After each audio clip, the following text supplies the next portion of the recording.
Hi everyone and welcome back to another video. So if you want to collaborate with others, share research and work together inside a structured workplace, inviting team members to a space in Perplexity AI is essential. In this guide, I'll show you step by step how to invite team members to a space in Perplexity AI effectively. So first thing first, open Perplexity AI. So go to perplexity.ai or open the mobile app.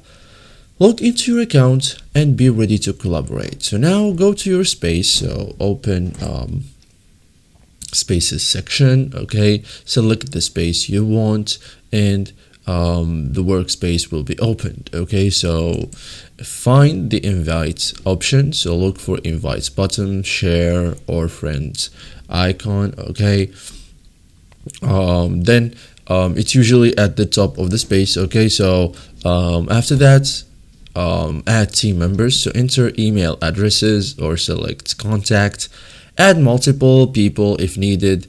Okay, so members will be added.